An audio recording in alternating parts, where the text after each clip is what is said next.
Hi, this is Chris from GrowQuest, and I'm doing another one of the container garden video programs.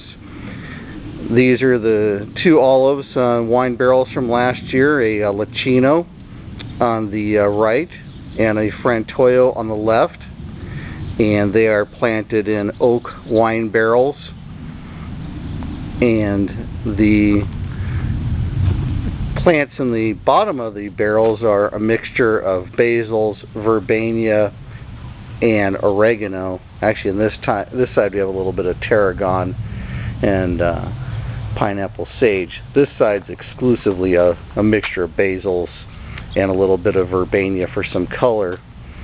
And I wanted to get this video done today, even though I wasn't quite ready to do all the container garden profiles, because I have this sunflower in here, which you can see just a single sunflower adds an amount of brilliance and to the garden that you wouldn't ordinarily find. This sunflower is just courtesy of the bird feed that I throw out every once in a while to attract the native population and get an idea of what's living around here. In this container garden, I have a mixture of basils, sweet Italian basil, blue African basil, which is right back here. You can see it's in bloom with a more narrow leaf.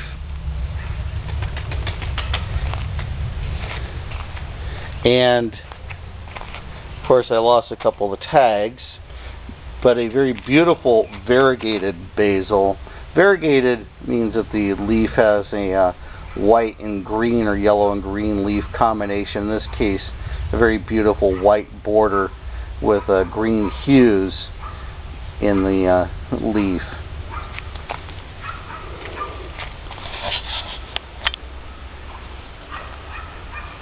Olives are on a basis, and in terms of a fruiting basis, on a 3-year cycle. They go almost next to no production, and then a moderate production, and then a heavy production. Looking at the lack of fruit on this Frantoio, I'd say we're in the next to nothing cycle. Next year will be medium, and then the following year it'll really ramp up. This is one of the important things you don't see on the websites advertising olives. When you get an idea that you're going to be making olives for table fruit, you want to understand that you'll need a few trees to get that done, or at least a mixture of at least 3 trees, so you can consistently have a little bit of production. And unless you're buying a lot of trees, don't even think about homemade olive oil. But again, the focus here at the moment is coming up with unique ways to use these container gardens for edible programs. There are some containers here that have roses in them, roses that have leftover or that can be grown out to 15-gallon size. But even those, for instance, over here, there's a Disneyland rose, and it's got a nice plant of cilantro in it. And yes, I know that Disneyland needs to rehab, but that's why it's in the container. It's budding out again, and it's still working extra time by producing a good crop of cilantro in here.